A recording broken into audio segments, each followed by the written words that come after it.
بسم الله الرحمن الرحيم.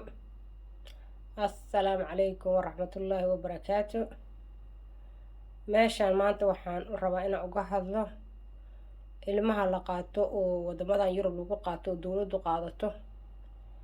haddaan isweydiino sababta ilmaha loo qaadanayo maxay tahay, sababu waa iska badan yihiin, laakiin kuwa badanaaba lagu qaadan kara ilmaha waxaa weeyaan waa xanaano darro waalidka xaggiisa ah, sida in meelahan maaragtay dee ilmaha waa la miisaamayaa dhaqaatiirbu intaa la socdayo caafimaadkiisa lala socdayo qoladaasoo aragta inaan ilmuhu uusan xanaano helin miisaankiisa maaragtay aan kor u kacaynin, ballamadii oo loo dhigayo ama tallaalkii ama ballamadii oo loo dhigayo odgoysid ama dhaqaatiir ha ahaadeen ama meesha caafimaad ka ahaadeen ama kuwa ilkaha ha ahaadeen aadan imaanin, aadan soo wactamin oo dhihin xataa war xilligaa ma imaan kara iga bedelo xilli kale ii keena, way dhowr celceli 3 jeer camal ay kugu soo diraan kuu soo celiyaan ballan cusub kuu qabtaan.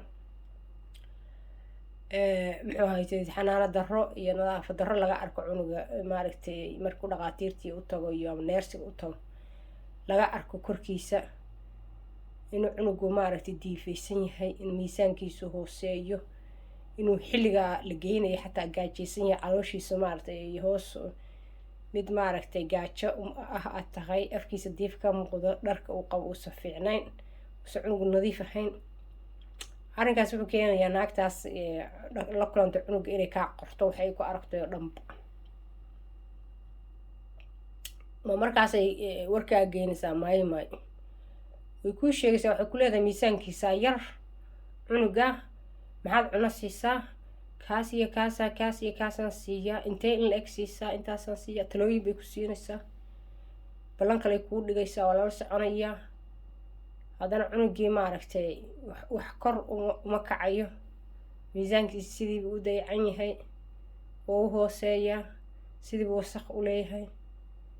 waxay sameynayaan maxaa ka qaldan ba isleeyihiin oo dhiig iyo waxbay ka qadqaadayaano waxbaa ka qaldana waa kaasaayo waxba ka heli mayaan. markay waxbana ka waayaan waxay ku leeyihiin oo dee waysan daryeelin, markaasay runta kuu sheegayaan oo kuleeyihin cunug cuno fiican sii, waxaa sii kan sii wixiisa hadday kusii socdaan oo balamihii haddana aad gogoysid oo imaan weydid oo waxaa dhici ka dha inaad imaan weyd ama ku qaylisid tiraadid aniga waa siiyaa cunugaan cuno ee waasay kaanaan sameeyaa kanaan sameeyaa nagata waxaa sheegaysa ma naqaan, amase aad maaragtay aad balamihii ay kuu dhigdhigayeen gogoysid. muddo badan xaalku markuusa ahaado aaday kugu dulqaadanayaan, laakiin muddo badan markuu wuxuu sida ahaado arrinku ahaado weliba haddii aad la shaqayn weydid weeye, weliba la shaqayn weydid oo diidid inaad la shaqayn weydid ama qaylisid ama buuqdid ama warkeentid ama markii talo lagu siiyo, xilligaasoo kaleeto waxaa weeye waxaa dhici kadha inay ku dacweeyaan, xaq bay u leeyihin inay ku dacweeyaan sharciga ah, haday rabaan waa ku dacweynaya, waa samayn karaan, qof kastaa samayn kara. laakiin markasta marka waxaa la isku dayaa qofka kan cunugaaga caawinaya inaad macnaha u jecsan tahay, u dabacsan tahay, salaantid, mahadsan hey ama halaw waxaad ku rabtid kulaada luuqadooda haye waan samaynaya waa mahadsan tahay, fikradda uu ku siiyana aa qaadatid oo xanaanada caruurtaada ilaa cunugaagii iyo xaalkiisii waayo. kuwa iskoolaadkoo kaleeto saasoo kalea lagaa rabaa iyagana inaa xiriir fiican la leedahay, marbaa lagugu qaldamayaayo, laakiin waxaa rabaa xiriir fiican inaa la leedahay iyagana, xiriirkaaga la fiicnaatid oo u fiican yahay, adan markii si ay noqdaan adag ku buuqnan qaylin oo waxay dadkan qaylo ma yaqaanaan, qaylo waa horey ka tageen, waxa weeye si tartiiba bay u waramaan. haddaa ku qayliso waa kula yaabayaan, maxay u qaylinaysaa ay leeyihin maxaa qofkan ka qaldan. qaylada waxay u arkaan inaad tahay wax kale u arkaan, qaylo maba yaqaanaanba, si tartiiba aa laysula hadlaa, waa laysla doodaa, qofku isugu degan bay iyagu hadday xataa isku xanaaqaan hadalka waa iska sugaan, waxay yaqaanaan hadalka aan layska suginin dhib bay u arkaan.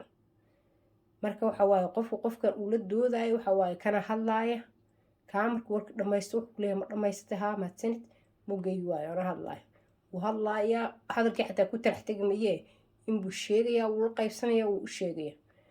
kii kalena sidoo kale u hadlay. waxaa laisku dayayaa in laysfahmo markasta. dabeecaday leeyihiinba waay. waxaa laga yaaba qof inuu sheego hadal ah oon hadalkaasi saxba kula ahayn adiga, iyagu waa runtaa ay kuleeyihiin, runtaa waay, sax waay, se qofkaa qale qalbigiisa u hagaajiyaan. annaga waaba nagu adag tahay taas. marka ilmaha waxyaabaha horta xanaan xumadaasi waa mid. tan kaleetana waxa weeyaan cunugoo la dilo. haddii ilmuhu kaa dacwoodo cunug waa lay dilay ama qof ku arko adoo cunug wax ku dhufanaya ama waxun si ay u timaado in cunugaasi dil ku dhacay ama nabarki ku yaalo, hadda taas hore lagaga qaadanayo. sharci wadankan ka yaalaba waay. hadduu meesha dilba yimaado waa u dhamaatay. dharbaaxa kaliyaa ku filan. hal dharbaax haddaa cunug ku dhufatid nabaday waa. cunug waa lagaa qaadanaa. waxyaabaha soomaalida badanaa looga qaato waxyaabahaas kamid a. annaga waxaana soo baray in caruurta la dilo oo ay kamid ahayd qeyb maaragtay xanaanada caruurta. wadankan kama jiraan waxyaabahaas, idinkuwa waa ogti. yurub kama socoto. waxaa kaloo kamid ah ilmo ka dacwooda waa lay faraxumeeyey. taasna hadda waaba weliga indhaha mar dambaba saarmaysid. waa adagta inaa aragta cunuga. waxaa kaloo kamid a marka arrinkaas xagga cunuga waa lay faraxumeeyey. dumarka soomaalidu waa inay aada uga fekeraan in ragga waxa gurigooda imaanaya inaadan cunugaaga aadan uga teginin, caruurnin aadan uga teginin, kii dhalay maaha niman kale aadan uga teginin guriga, ee ilmahaaga maaragtay adigu aad haysatid ama kaxaysatid. hebelow qaraaboy, qofaan qaraabanahay oo kaalay oo ii joogo oo cunug ii hayo. qof kasta ma xumaa, laakiin waxaan la ogaan karin kii xumaa iyo kii wanaagsanaa lama ogaan karo biniaadamkan. waxaad arkaysaa qof wanaagsanaa oo laleeyahay waa qof xun wey. marka ma ogaan karto qof xun iyo qof wanaagsan. marka marna ilmahaaga loogama tago ragga qaraabadaas ama cid kale ama taqaanid ama waxaas. ilmahaaga adigu hayso. taasna waa midday noo soo hadhay waa tii xanaanadaynu galnay. tii diliinka inaan caruurta la dilin baanu sheegnay. tin faraxumeyn in caruurta laga dheereeya sameynin. dee xanaanadii waxay gelaysaa wax badan bay gelaysaa. waa gurigiiyo xanaano, gurigoo nadiifa, ilmaha qolkiisoo nadiifa, ilmaha maaragtay inuu haysto dharkii, inuu haysto raashin ku filan, inuu hurdo fiican seexdo, inuu maaragtay iskoolkiisa u geyno cunuga aad u didhid iskoolkiisa xilli fiican oo hore aad u didhid iskoolkiisa. inuusa cunuga aadan banaanka maaragtay isaga sii dayno maanta dhan uusa iska soo wareegayn.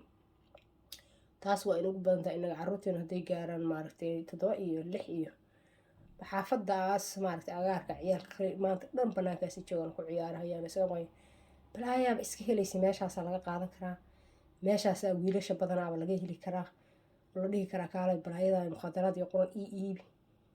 waxa weeyaan ilmaha waxaa la rabaa inaad ka warqabtid markuu iskoolka ka yimaado gurigiisa inuu toos u yimaado. haddii uud banaan u geynaysid waa inaad la socotaa adigu. waad la socotaa meelaha lagu ciyaaro ilmaha in la geeyo khasab weeye, laakiin waa inaad raacdaa. waad la socotaa wiifoogaas markuu fuulay ciyaalada kale la ciyaaray inaad la joogtid. kabacdina aad soo kacayso guriga kugu yimaado oo waad saakooda cunugu ilaa uu si fiican uga koro qof weyn noqdo. hadda waxaa samaystaan arrinkan caruurta xaggeeda waa sii wadaynaa insha allah. muxuu haytadiita haddee gambaleelka taabsada. muxuu haytadiito like-tana ku dhufa, commentina kasoo qora haddaad rabtaan. assalaamu calaykum waraxmatullaahi wabarakaatu.